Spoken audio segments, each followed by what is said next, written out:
أعوذ بالله من الشيطان الرجيم يا عبادي الذين آمنوا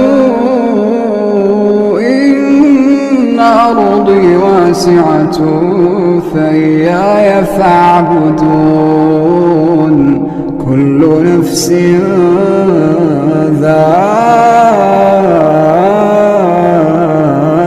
الموت كل نفس ذائقة الموت۔ آج کے اس فتنے کے دور میں جتنا زیادہ ماں باپ اپنے بچوں کی شادی کریں گے، جتنا جلد سے جلد شادی کریں گے، اتنا زیادہ اس دور کے فتنوں سے محفوظ رہیں گے۔ آج کے دور کے جو فتنے ہیں، موبائل کے اندر گانے بجانے کا فتنہ ہے، حرام تصویروں کا فتنہ ہے، یا عشق و معاشقے کا فتنہ ہے، یا طرح طرح کے فتنے ہم جو دیکھتے ہیں، ماں باپ کی ذمہ داری بنتی ہے کہ اپنے اولاد کی صحیح تربیت کریں، اور بیٹا یا بیٹی جب بالغ ہو جائیں تو جلد سے جلد ان کی شادی کرنے کی فکر کریں۔ نبی صلی اللہ علیہ وسلم نے حدیث کے اندر ارشاد فرمایا، میں یسبن ما بین لحیہ و ما بین رجلہ اسبن الجنہ۔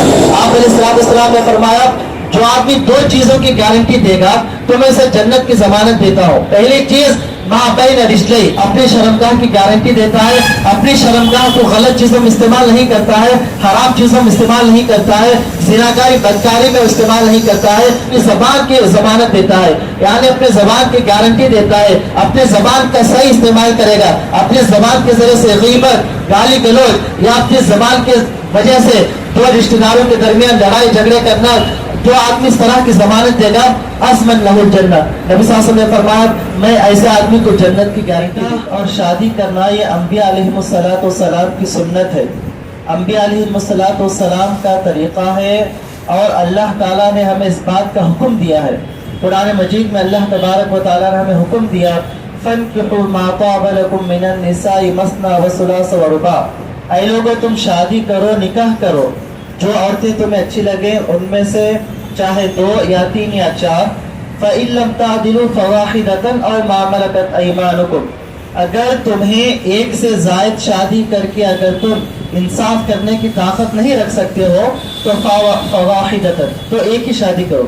احادیث کے اندر بھی اس بات کی صراحت آئی ہے، جو آدمی ایک سے زائد شادی کرے، نکاح کرے، اور 2 بیویوں کے درمیان انصاف نہ کرے، چاہے وہ رہنے کے مسئلے میں کیوں نہ ہو، رات میں باری تقسیم کرنے کے مسئلے میں کیوں نہ ہو، یا رزق کے مسئلے میں کیوں نہ ہو، تو بہرحال اللہ تعالیٰ نے ہمیں اس بات کا حکم دیا، فَانكِحُوا، شادی کرو، نکاح کرو۔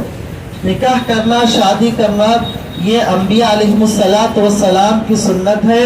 اللہ نے قرآن مجید کے اندر ارشاد فرمایا، اے محمد، ہم نے تم سے پہلے مختلف انبیاء بھیجے، اور ان کی ہم نے بیویاں بنائی، اور ان کی ہم نے ذریت اور اولاد بنائی۔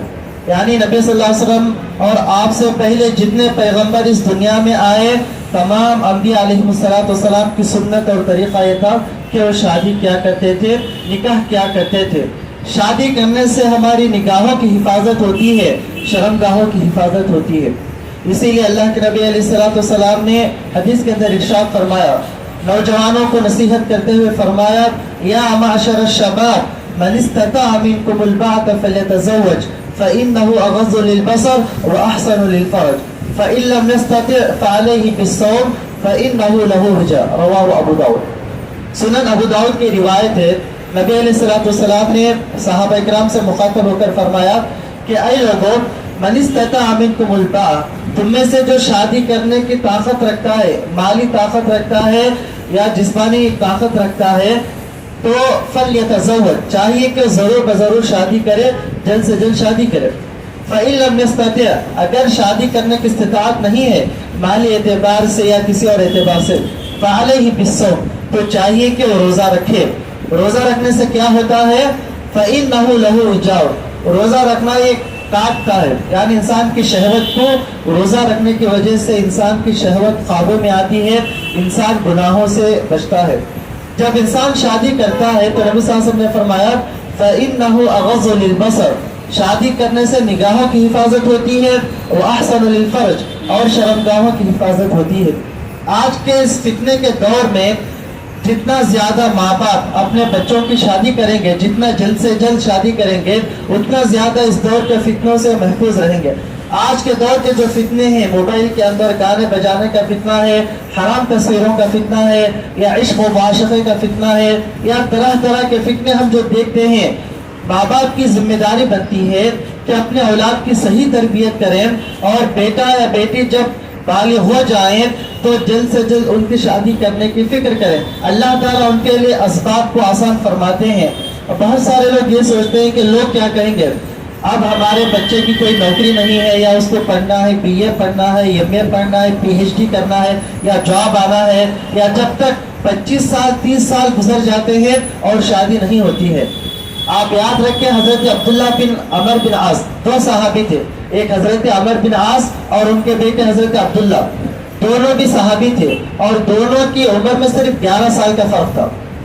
حضرت عمر بن عاص اور ان کے بیٹے حضرت عبداللہ، حضرت عبداللہ اور ان کے والد عمر بن عاص، 2 صحابہ کے درمیان دونوں باپ اور بیٹے ہیں۔ عمر بن عاص یہ والد ہیں اور ان کے بیٹے حضرت عبداللہ ہیں، اور یہ جو صحابی عبداللہ بن عمر، یہ مکثرین حدیث میں سے ہیں، یہ ان صحابہ میں سے ہیں جو بہت زیادہ حدیثوں کو جنہوں نے روایت کیا ہے، جو صحابہ نبی صلی اللہ علیہ وسلم سے جنہوں نے بہت زیادہ حدیثوں کو روایت کیا ہے، جن میں سے حضرت ابو ہریرہ ہیں، حضرت عائشہ ہیں، حضرت عبداللہ بن عمر ہیں، اور انہی میں سے حضرت عبداللہ بن عمر بن عاص ہے۔ تو انہوں نے اپنے بیٹے کی بہت جلد شادی کی ہے۔ تو اس سے ہمیں سبق ملتا ہے کہ ماں باپ چاہیے کہ اپنے بیٹوں کی صحیح وقت پر اور جلد سے جلد شادی کرے، کیونکہ شادی کرنے سے بہت زیادہ بے حیائی کی چیزوں سے، فتنوں سے وہ محفوظ رہیں گے۔ شریعت ہمیں اس بات کا حکم دیتی ہے، شریعت ہمیں یہ تعلیم دیتی ہے کہ شادی سادی ہونی چاہیے۔ شادی جو ہم کریں سادگی کے ساتھ کریں، بہت زیادہ ہم اس میں خرچ نہ کریں۔ حدیث میں نبی صلی اللہ علیہ وسلم نے فرمایا کہ ان اعظم النکاح برکتاً ایسرها مؤونہ، او کما قال علیہ الصلوۃ والسلام، سب سے زیادہ بابرکت شادی وہ ہے، سب سے زیادہ برکت والی شادی وہ ہے جس میں کم خرچ کیا جائے۔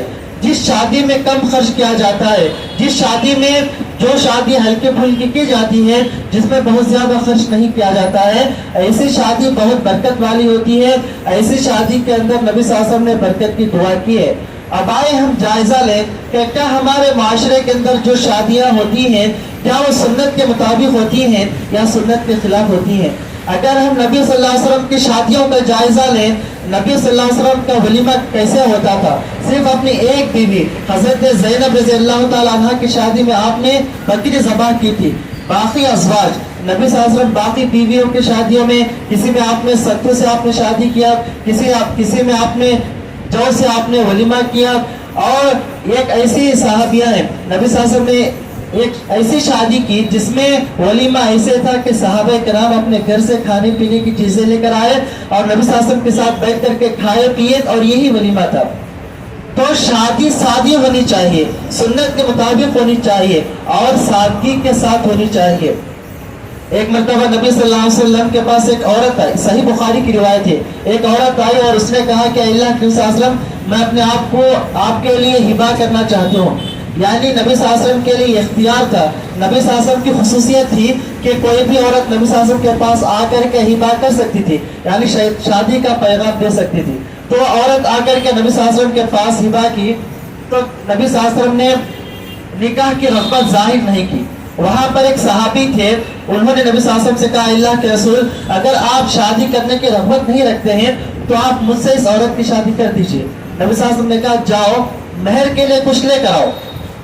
وہ صحابی گئے اور واپس آئے اور انہوں نے کہا، اے اللہ کے نبی صلی اللہ علیہ وسلم، میرے پاس میں جو ازار پہنا ہوں اس کے علاوہ اور کوئی چیز میرے پاس نہیں ہے، اس کے علاوہ اور کوئی چیز مہر میں دینے کے لیے نہیں ہے۔ نبی صلی اللہ علیہ وسلم نے کہا، جاؤ التمس ولو خاتما من حدید، جاؤ تلاش کر کے لاؤ، اگرچہ کہ لوہے کے ایک انگوٹھی ہی کیوں نہ ہو، ایک لوہے کی انگوٹھی تلاش کر کے لاؤ اور تم اس کو بطور مہر دینا۔ وہ صحابی گئے، پھر دوبارہ آئے، اے اللہ کے رسول صلی اللہ علیہ وسلم، میرے پاس یہ بھی نہیں ہے۔ نبی صلی اللہ علیہ وسلم نے کہا، کیا تمہیں کچھ قرآن یاد ہے؟ تو وہ صحابی نے کہا، ہاں مجھے قرآن کے کچھ سورتیں یاد ہیں۔ تو آپ نے فرمایا، تمہیں جو قرآن کے سورے یاد ہیں، میں تمہیں ان سوروں کو میں مہر بنا کر کے میں تمہارا نکاح اس عورت سے میں کرتا ہوں، تم شادی کے بعد یہ سورے سکھلا دینا اور یہی تمہارا مہر ہوگا۔ اس حدیث پر غور کیجئے، بخاری کی حدیث ہے، اس حدیث پر آپ غور کیجئے کہ نبی صلی اللہ علیہ وسلم کے دور میں شادیاں کتنی سادی ہوا کرتی تھی. شادی میں جو خرچ ہونا ہے وہ دولہے کی جانب سے ہوتا ہے، اور دو چیزوں کا خرچ ہوتا ہے، ایک مہر اور دوسرا ولیمہ. مہر اس کے اندر بھی کیا ہے، یہ لڑکے کی استطاعت کے اوپر ہے. مہر کے اندر کم سے کم اور زیادہ سے زیادہ کی کوئی حد بندی نہیں ہے. کم سے کم مہر کتنا دینا ہے، زیادہ سے زیادہ کتنا دینا ہے، اس کے اندر کوئی حد بندی نہیں ہے. ابھی جو حدیث ہم نے سنا بخاری کی، اس کے اندر نبی صلی اللہ علیہ وسلم نے کہا لوہے کی انگوٹھی تلاش کر کے لانے کے لیے کہا، تو صحابی جب نہیں پائے تو آپ نے کہا کہ کم سے کم جو تمہیں سورہ یاد ہے ان سوروں کو تم مہر بناؤ. یعنی ایک آدمی اپنی حیثیت اور طاقت کے مطابق وہ جتنا بھی مہر دینا چاہے مہر دے سکتا ہے. اور دوسرا خرچ جو ہوتا ہے وہ ولیمے کا خرچ ہوتا ہے. نبی صلی اللہ علیہ وسلم نے حکم دیا کہ اولم ولو بشات. حضرت عبد الرحمن بن عوف رضی اللہ تعالیٰ عنہ شادی کر کے مدینے میں جا رہے تھے. آج کے دور میں جتنا مسجد نبوی ہے، جو لوگ حج اور عمرہ کرنے گئے ہوں گے وہ دیکھے ہوں گے، آج کے دور میں جتنی مسجد نبوی ہے نبی صلی اللہ علیہ وسلم کے دور میں اتنا پورا مدینہ تھا. جغرافی کے اعتبار سے آج کے دور میں جتنا پورا مسجد نبوی ہے نبی صلی اللہ علیہ وسلم کے دور میں اتنا پورا مدینہ تھا. حضرت عبد الرحمن بن عوف رضی اللہ تعالیٰ عنہ انہوں نے شادی کی، نبی صلی اللہ علیہ وسلم کو دعوت بھی نہیں دی. اور جب نبی صلی اللہ علیہ وسلم دوسرے دن ان کے لباس پر جب زعفران کا نشان دیکھا تو نبی صلی اللہ علیہ وسلم نے حضرت عبد الرحمن بن عوف سے پوچھا کیا اے عبد الرحمن لگتا ہے کہ تم نے شادی کی ہے؟ تو انہوں نے کہا ہے اللہ کے رسول. تو نبی صلی اللہ علیہ وسلم نے ان سے کہا اولم ولو بشات، اے عبد الرحمن تم ولیمہ کرو ولو بشات، اگرچہ کہ ایک بکری ہی کیوں نہ ہو. یعنی ولیمے کے اندر ایک آدمی بکری ذبح کر کے ولیمہ کرنا یہ مسنون ہے، یہ سنت کا طریقہ ہے. اور نبی صلی اللہ علیہ وسلم نے اپنے جتنے آپ نے شادیاں کی ہیں صرف ایک شادی میں آپ نے بکری ذبح کی تھی، حضرت زینب بنت جہش رضی اللہ تعالیٰ عنہ کی شادی میں. تو یہ خرچ شادی کے اندر ہے جو دو طرح کے خرچ ہوتے ہیں، ایک مہر کا خرچ ہوتا ہے اور ایک ولیمے کا خرچ ہوتا ہے، اور یہ دونوں خرچ دولہے کے جانب سے ہوتے ہیں. اب آئیے آج ہمارے معاشرے کے اندر جو رسم و رواج جو آج ہمارے معاشرے کے اندر رائج ہیں، کیا قرآن و سنت کے مطابق یہ رسم و رواج پائے جاتے ہیں یا ہم اپنے برادران وطن سے ہم نے لیا ہے؟ آج شادیوں کے اندر جو جہیز کا رسم ہے یا کپڑوں کا جو رسم ہے یا اسی طریقے سے کھانے پینے کا رسم ہے، یہ جتنے بھی رسم و رواج ہیں آج ہم اپنے ہندو بھائیوں سے متاثر ہو کر کے، برادران وطن سے ہم متاثر ہو کر کے بہت سارے ایسے رسم و رواج ہیں. بارات کا رسم ہے جس کے اندر دلہن کے باپ پر اتنا زیادہ بوجھ ڈالا جاتا ہے کہ اگر اس کے پاس استطاعت نہیں ہوتی ہے تو قرض لینے پر مجبور ہوتا ہے. اور کتنے ایسے واقعات ہیں جو جہیز کی وجہ سے تنگ آ کر کے بہت سارے ہمارے بہنوں نے خودکشی کر لیے. کتنے ایسے باپ ہیں جو شادی کی وجہ سے جب ان کے گھر میں بچی پیدا ہوتی ہے تو بچپن ہی سے لڑکی کے ماں باپ کی نیندیں حرام ہو جاتی ہیں اور اسی وقت سے وہ مال جمع کرنا شروع کر دیتے ہیں. یہ تمام چیزیں، یہ رسم و رواج ہم نے اس کو جاری کر لیا ہے. ہم نے اپنے معاشرے کے اندر ان تمام چیزوں کو ہم نے رائج کیا ہے. سنت کے مطابق اگر شادی کریں گے تو ہماری شادیوں میں برکت ہوگی. سنت کے مطابق اگر ہم شادی کریں گے تو بہت سارے ایسی بہنیں ہیں جن کی شادی نہیں ہوئی ہے تو ان کی شادی ہو جائے گی. ہم شادی کو سادی کریں، ہم نکاح کے اندر بہت زیادہ ہم خرچ کریں. اسی طریقے سے ہم میں سے جو معاشرے کے اندر جو اثر و رسوخ والے جو لوگ ہیں، ایسے لوگوں کو چاہیے کہ اپنے معاشرے کا جائزہ لیں. ایسے بھائی جو شادی کرنے کی جن کے پاس استطاعت نہیں ہے، اپنی بیٹیوں کی یا اپنے بہنوں کی شادی کرنے کی استطاعت نہیں ہے، وہ جائیں ان کا مساعدہ کریں، ان کا ساتھ دیں اور ایسا رشتہ تلاش کریں جو سنت کے مطابق شادی ہو. میرے مسلمان بھائیوں، اگر ہم سنت کے مطابق شادی کریں گے ہماری نکاحوں میں، ہماری شادیوں میں برکت ہوگی. آج کیا وجہ ہے، ہم شادیوں میں لاکھوں کروڑوں روپے خرچ کرتے ہیں لیکن اس کے بعد 1 سال کے بعد 2 سال کے بعد رشتے ٹوٹ جاتے ہیں. دولہا دلہن پر کیس کیا ہوا ہے اور کہیں دلہن دولہے پر کیس کی ہوئی ہے. آج اس کی وجہ کیا ہے؟ آج ہم نے دینداری کو چھوڑ دیا ہے. نبی صلی اللہ علیہ وسلم نے ہمیں جو حکم دیا ہے کہ دینداری کو تمہارے پاس جب کوئی رشتہ آ جائے، اذا آتاکم من ترضون دینہ وخلقہ فزوجوہ والا تفعلوا تکن فساد وفتنۃ فی الارض او کما قال علیہ الصلوۃ والسلام. اس حدیث میں آپ علیہ الصلوۃ والسلام نے ارشاد فرمایا، اے لوگوں جب تمہارے پاس کوئی رشتہ آئے، جب تمہارے پاس لڑکے یا لڑکی کا رشتہ آئے اور دیکھو کہ وہ دیندار اور اخلاق مند ہے. یہاں پر 2 چیزیں دیکھنا ہے، یہ دینداری دیکھنا اور ایک اخلاق مند دیکھنا ہے. کوئی ضروری نہیں کہ ایک آدمی 5 وقت کا وہ نمازی ہے تو اس کے اخلاق بھی صحیح ہوں گے، کوئی ضروری نہیں ہے. کچھ لوگ دیندار ہوتے ہیں لیکن اخلاقی اعتبار سے ان کے اخلاق درست نہیں ہوتے، اور کچھ لوگ جن کے اخلاق بہت اچھے ہوتے ہیں لیکن دیندار نہیں ہوتے ہیں، نمازوں کے پابند نہیں ہوتے ہیں، روزے نہیں رکھتے. تو نبی صلی اللہ علیہ وسلم نے اس کے اندر ہمیں 2 کوالٹیز، 2 چیزیں، 2 صفات آپ نے دیکھنے کا حکم دیا. اذا آتاکم من ترضون دینہ وخلقہ، جب تمہارے پاس کوئی ایسا رشتہ آئے جن کے دینداری سے، جن کے اخلاق سے جب تم راضی ہو جاؤ، فزوجو، تو تم شادی کرواؤ، ایسا رشتہ قبول کرو اور اپنے بیٹوں بیٹیوں کی تم شادی کراؤ. وَإِلَّا، اگر تم ایسا نہیں کرو گے تو کیا ہوگا؟ زمین کے اندر فتنہ اور فساد ہو جائے گا. یعنی فتنہ اور فساد کا مطلب، جیسے ایک حدیث میں نبی صلی اللہ علیہ وسلم نے فرمایا، عام طور پر لوگ 4 چیزیں دے کر کے شادی کرتے ہیں.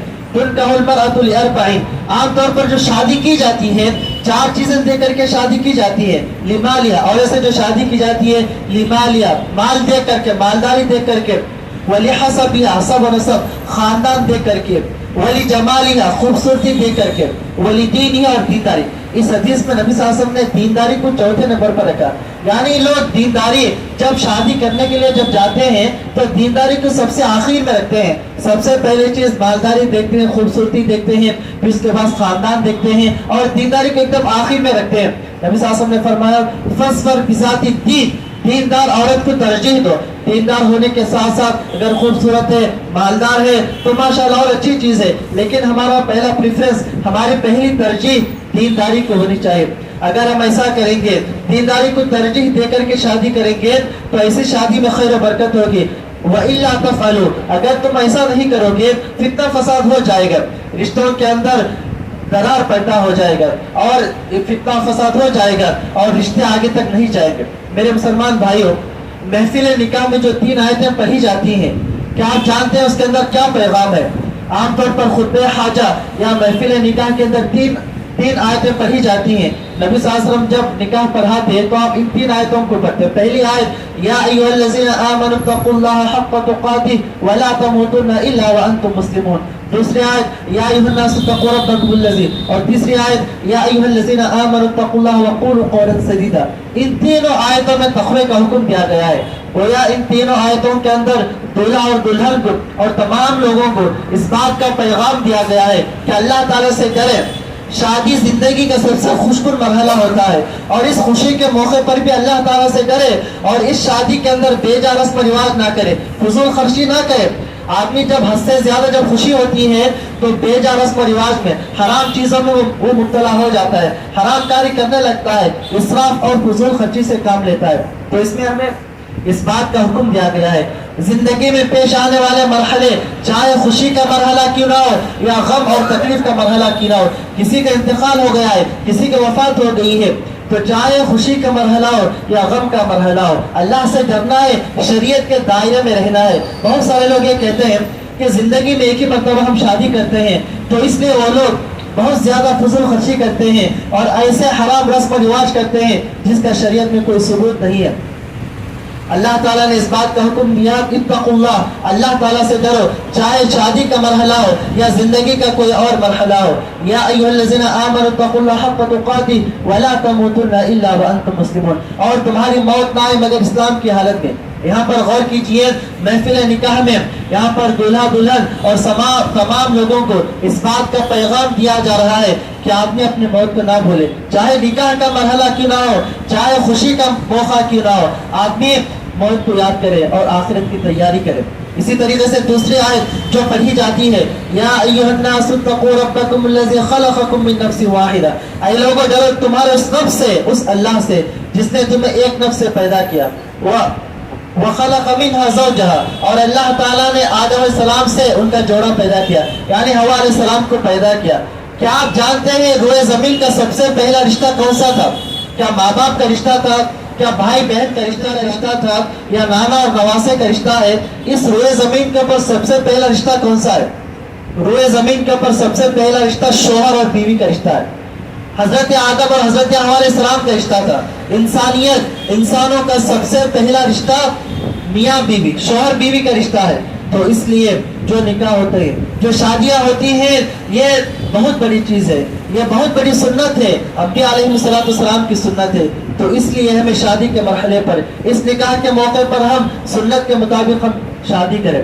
تو اس لیے یہ جو رشتہ ہے, جو میاں بیوی, شوہر بیوی, اسی طریقے سے دلہا دلہن, یہ جو رشتہ ہے یہ صرف دنیا تک نہیں رہتا ہے. اگر دونوں مومن ہیں, دونوں متقی ہیں, دونوں پرہیزگار ہیں, جنت تک یہ رشتہ باقی رہتا ہے. احادیث کے اندر اس کی تفصیلات وارد ہیں کہ دنیا میں اگر دونوں مومن ہیں تو قیامت کے دن اللہ تبارک و تعالی جو بیویاں ہیں, اللہ تعالیٰ انہیں جنت میں حور سے بھی زیادہ اور خوبصورت بنا کر کے اللہ تبارک و تعالیٰ جنت میں پیش کریں گے.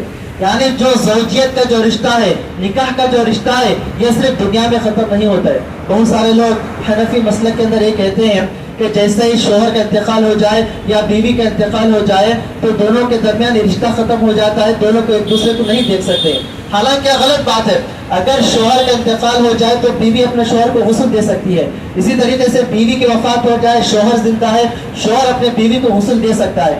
حضرت فاطمہ رضی اللہ تعالیٰ عنہ کی جب وفات ہوئی تھی تو ان کے شوہر حضرت علی رضی اللہ تعالیٰ عنہ نے ان کو غسل دیا تھا. اسی طریقے سے حضرت ابوبکر صدیق رضی اللہ تعالیٰ عنہ کی جب وفات ہوئی تھی تو حضرت ابوبکر صدیق رضی اللہ تعالیٰ عنہ کو غسل دینے والے ان کی بیوی تھی. تو یہ جو زوجیت کا جو رشتہ ہے, میاں بیوی کا جو رشتہ ہے, دنیا میں وفات کے ساتھ ختم نہیں ہوگا. اگر دونوں مومن متقی ہوں گے تو قیامت تک یہ رشتہ چلے گا. اور اللہ تعالیٰ نے قرآن مجید کے اندر فرمایا کہ جب جنتی جنت میں جائیں گے تو جو پوری فیملی ہے, فیملی کے اندر سب جنت میں گئے ہیں, اگر ان کے بیٹوں کا درجے کے اعتبار سے اگر وہ نچلے درجے میں ہے تو اللہ تبارک و تعالیٰ سب کو ایک ساتھ جمع فرمائیں گے. یعنی جو پوری فیملی ہے, ماں باپ, بیوی, بچے, شوہر, بیوی, اگر سب کے سب جنتی ہیں, اور آپ جانتے ہیں کہ جنت کے اندر بہت سارے درجات ہیں. احادیث کے اندر ہے کہ جنت میں 100 درجے ہیں, اور ان 100 درجات میں سے اگر کوئی نچلے درجے میں, کوئی اونچے درجے میں ہے تو اللہ تبارک و تعالیٰ پوری فیملی کو ایک ساتھ اونچے درجے میں رکھیں گے. تو زوجیت کا جو رشتہ ہے, یہ جو نکاح کا جو رشتہ ہے, یہ رشتہ دنیا تک اور آخرت میں اور جنت تک چلے گا. اور دنیا کا سب سے پہلا رشتہ یہی زوجیت, میاں بیوی کا رشتہ ہے. اور آگے اللہ نے فرمایا والارحام, رشتہ داری کو کاٹنے سے بچو. یہاں پر دلہا دلہن کو اس بات کا حکم دیا جا رہا ہے کہ تم اللہ کا نام لے کر تم شادی کر رہے ہو, تم اللہ تعالیٰ کا حوالہ, اللہ تعالیٰ کا واسطہ دے کر کے تم شادی کر رہے ہو, لیکن اس بات کو یاد رکھنا, اس رشتے کو نبھانا, رشتہ داری کو نہ کاٹنا. اسی لیے شریعت کے اندر بہت زیادہ آیتوں کے اندر بہت زیادہ آپ کو ایسے نصوص ملیں گے جس میں اس بات کا حکم دیا گیا ہے کہ رشتہ داری کو جوڑیں. رشتہ داری کو کاٹنے سے, رشتہ داری کو ختم کرنے سے سخت منع کیا گیا ہے. اور ایک حدیث میں نبی صلی اللہ علیہ وسلم نے فرمایا الواصل کے اصل میں حقیقی طور پر صلہ رحمی کرنے والا یا رشتے کو جوڑنے والا وہ ہے جب دو رشتہ داروں کے درمیان جب انبن ہو جائے, دونوں رشتہ داروں کے درمیان جب اختلاف ہو جائے, سب سے پہلے جو شروع کرے گا, سب سے پہلے جو سلام کرے گا, یہ اصل رشتہ داری کو نبھانے والا ہے. تو یہاں پر دوسری آیت میں اس بات کا حکم دیا گیا ہے کہ شادی کے وقت دولہا دلہن اس بات کو یاد رکھیں, یہ جو رشتہ ہے, یہ جو مبارک رشتہ ہے, اس کا خیال کریں اور اس رشتہ داری کو کاٹنے سے بچیں, اور سب ایک دوسرے کے حقوق ادا کریں. شوہر بیوی ایک دوسرے کے حقوق, ایک دوسرے کی ذمہ داریوں کو ادا کریں. اور تیسری آیت جو پڑھی جاتی ہے محفل نکاح میں, جو تیسری آیت پڑھی جاتی ہے, یا ایھا الذین آمنوا اتقوا اللہ وقولوا قولا سدیدا, اے ایمان والو اللہ تعالیٰ سے ڈرو, اللہ تعالیٰ کا تقوی اختیار کرو. وقولوا قولا سدیدا, درست بات کہو, ٹھیک بات کہو. کہ آپ جانتے ہیں ہمارے درمیان جو اختلاف پائے جاتے ہیں, ہمارے درمیان جو اختلافات, انتشارات یا جو لڑائی جھگڑے ہوتے ہیں, اس کی اہم وجہ ہماری زبان ہے. اگر ہم نے ہماری زبان کا صحیح استعمال نہیں کیا, اگر ہم نے ہماری زبان کا غلط استعمال کیا, اسی زبان کی وجہ سے میاں بیوی کے درمیان, بھائیوں کے درمیان, بھائی بہنوں کے درمیان, ماں باپ اور بیٹوں کے درمیان, اسی طریقے سے رشتہ داری کے درمیان, اس کی وجہ سے قطع تعلق ہو جاتا ہے. اگر ہم زبان کا غلط استعمال کریں گے تو اس کے بہت برے اثرات ہوں گے. اسی لیے نبی صلی اللہ علیہ وسلم نے حدیث کے اندر ارشاد فرمایا من یسبن ما بین لحیہ وما بین رجلہ اضمن له الجنہ. آپ علیہ السلام نے فرمایا جو آدمی دو چیزوں کی گارنٹی دے گا تو میں اسے جنت کی ضمانت دیتا ہوں. پہلی چیز,